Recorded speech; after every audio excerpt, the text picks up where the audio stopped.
Mapapasayaw ka rin ba kung pagtingala mo sa kalawakan? May matatanaw kang kung anong misteryosong ilaw na parang sumasayaw? Ano yan? Posibleng drone niya. Hindi drone yan, hindi drone yan. Plano yan. Hindi aeroplano yan. Jet ata, jet ba? Hindi jet yan, ang lakas naman ng ilaw na. Ano yan? Ba't pa ganun yung ilaw niya? Ba't siya gumagalaw? Pupunta sa inyo. Pupunta siya doon. Ba't pa ganun yung ilaw? Ba't kaya pa ganun nga yung ilaw niya? Ang misteryosong ilaw may mahabang buntot na hugis jellyfish. Oh my God! Gumulat at nagpamangha ito sa mga taga Northern Luzon bago nagpalit ang taon. Kanya-kanya tuloy sila ng hinala. Galing ng fireworks nila, ano? Kitang-kita yung ano mo. Ayan! Wow! Comet! Comet? UFO? Ayan. Jacket. Opening ng heaven. Amoy alien? Alien. UFO to.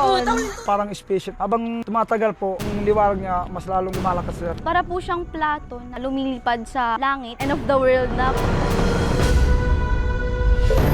Isa sa mga nakasaksi ang tubong Cagayan na si Jeric. Bigla pong napansin nung pinsan ko na may sobrang liwanag po sa taas, sobrang bilis po ng pag-accelerate. Agad niya ito vinidyohan. Ano din tawag dyan? Ano yan? Malayo pa New Year eh. Sana lapak. Jet ata, jet ba? Hindi jet yan, ang lakas naman ng ilaw na. Ano yan?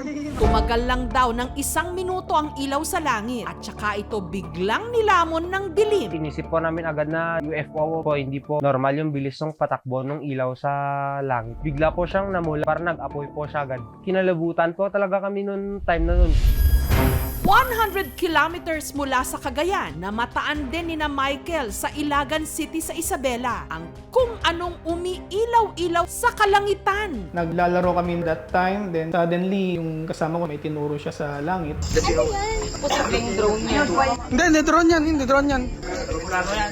Hindi aeroplano yan. Ako kasi yung unang nakakita, nagulat ako. Habang tumatagal, mukha na siyang jellyfish. After 3 minutes siguro hanggang 7 minutes, nawala din siya. Ano kaya to?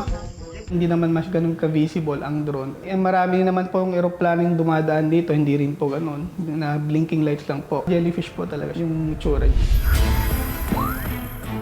Ang hugis dikya na ilaw na litratuhan ng photographer na si Nielsen. Sa dinami-rami na raw ng napicturan niyang astronomical events, dito talagang lumuwa ang kanyang mga mata. May biglang maliwanag na object, papataas po. Parang nag-freeze yung moment na habang papataas po yung maliwanag na object na yon, nagpindot-pindot lang po ako sa camera ko, parang space jellyfish. Ang liwanag sa kalangitan na naging mitsa ng kalituhan, naghasik naman ng pangamba sa mga taga-Pangasinan. Nakaduyan ako noon, nagpapahinga. Biglang may nakita akong parang bitiw na maliwanag, papalapit ng papalapit. UFO! UFO! Amoy alien? Alien. UFO to. Nailawan yung mga puno ng mga kawayan. Super lawang yung ilaw niya. Kaya tinawag na raw ni Marlon ang kanyang mga kapitbahay. Natakot niya. Mahina ng matatanda. Kapag ganun, parang may sinyalis na gira. Maraming pagsubok na magagana. Parang magugulo ng mundo eh. Ilang araw bago nagpalit ang taon, ang mga tiga Northern Luzon nagtatalo-talo kung ano ang misteryosong ilaw na korting jellyfish o dikya na namataan sa kanilang kalangitan. Ano yan? Posibleng drone niya. Hindi drone yan, hindi drone yan. Plano yan.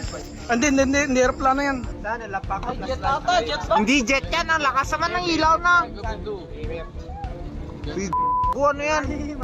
Ba't pa ganun yung ilaw niya? Ba't siya gumagalaw? Pupunta sa inyo. Pupunta siya doon. Ba't pa ganun yung ilaw? Ba't kaya pa ganun nga yung ilaw niya? Parang space jellyfish. Mahina ng matatanda. Kapag ganun, parang may sinyalis na gira. End of the world na.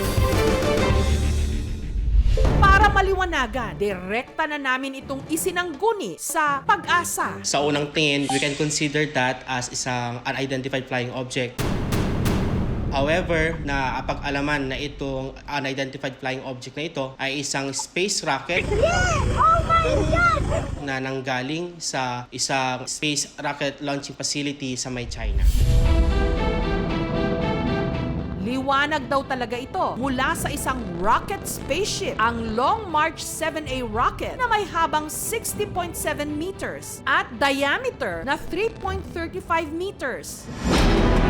Meron din itong 4-side boosters. Porting dikya ang nililikha nitong liwanag, dahilan para tawagin itong space jellyfish na siya raw ngayong pinakamahabang rocket ng China. Ito ay pag-aari ng China Aerospace Science and Technology Corporation at dadalhin ng test rocket na ito yung ating pong Xi'an-12 satellites na kagamitan naman ng China sa kanilang environmental studies at iba pang space technological test. Yung ating naging space launching facility nandito sa may Hainan Island. Once nag-release sila around 6:12 ng gabi, noong December 23, yung movement ng ating space rocket ay moving towards dito sa may Pacific kasi ang katangian ng space rocket na ito ay geostationary satellite. Halos itong level lang nito ang magiging track niya. Dahil mataas yung lokasyon ng ating usok, nagkaroon ng paglobo mula sa sentro nito at nagkaroon nga ng halos elliptical na shape. At habang lumalayo ito sa ating lupa, nagkakaroon ng hugis or linya ng kaulapan. Yung contrail natin, nagbigyan ng emphasis dahil nangyari yung ating pong pagpapalipad ng space rocket bandang 6:12 sa may area ng China at namataan sa may kalangitan ng Hilagang Luzon around 6:30 na ng hapon or gabi. Dahil nakalubog na yung araw at ang ating pong kalangitan ay wala masyadong kaulapan or obstruction at dahil na rin sa sinag or liwanag mula doon sa pababa na araw na illuminate yung ating contrail or yung ulap na ito at nakadevelop tayo ng mga tinatawag na noctilucent cloud. Since na-witness ko po yung rare cosmic occurrence po na space jellyfish, I believe na isa po ako sa mga masaswerteng tao po dito sa mundo.